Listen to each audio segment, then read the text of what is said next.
যেন নরকে একদিন পার করলো ঢাকাবাসী।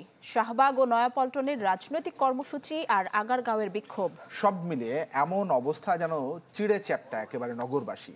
থেমে থাকা রাজপথে প্রচণ্ড গরমে ভয়াবহ ভোগান্তিতে ক্ষোভ ঝরে পড়ল ভুক্তভোগীদের কণ্ঠে। এলএমই সার্টিফাইড বিশ্বসেরা কপারে তৈরি ওয়ালটন কেবলস, যা আপনার স্থাপনাকে রাখবে সব সময় নিরাপদ। এ যেন অচল এক শহর।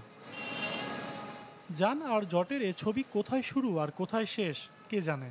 সকাল থেকে দুপুর, দুপুর গড়িয়ে বিকেল, তীব্র গরমে নাভিশ্বাস উঠেছে ঢাকাবাসীর। ঈদের আর মাত্র বাকি কয়েকদিন, এমন কর্মমুখর সময়ে একদিনে দুটি বড় রাজনৈতিক কর্মসূচি ভুগিয়েছে কর্মজীবী মানুষকে। কারামুক্ত জামায়াত নেতা এটিএম আজহারের সংবর্ধনা ঘিরে যানজট ছড়িয়ে পড়ে শাহবাগ ও এর আশপাশের সড়কে। অন্যদিকে দুপুরে বিএনপির ৩ সহযোগী সংগঠনের তারুণ্যের সমাবেশ ঘিরে ঢাকা ও বাইরে থেকে রাজধানীতে ঢল নামে নেতাকর্মীদের।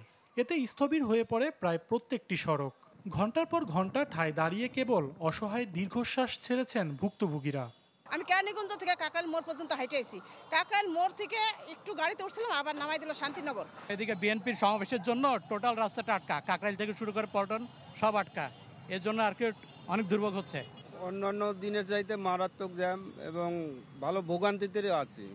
এদিকে মাঝে চক্ষুবিজ্ঞান ইনস্টিটিউটে জুলাই আন্দোলনে আহত ও স্বজনদের সাথে নার্স, চিকিৎসক ও কর্মচারীদের হাতাহাতির ঘটনায় রেশ পড়ে সড়কেও।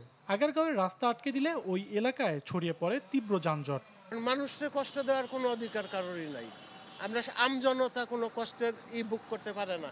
যারা সুখ বুক করবে, যারা রাজনীতিবিদ, ওদের সুবিধা আছে, আমাদের মতন আমজনতার কোনো সুবিধা নাই। প্রোগ্রাম করুক, যাই করুক, কিন্তু তাদের একটা স্থায়ীভাবে যে এই নিয়ে একটা প্রোগ্রাম করা যায়, কিন্তু শহরের ভিতরে এইভাবে একটা প্রোগ্রাম এটা হয় না। ৫ আগস্টের পর থেকে প্রায় প্রতিদিনই রাজপথে কর্মসূচির ঘনঘটা যে সীমাহীন কষ্ট দিয়ে চলেছে, তা থেকে মুক্তি চায় রাজধানীবাসী। সজল সাইক, চ্যানেল 24, ঢাকা।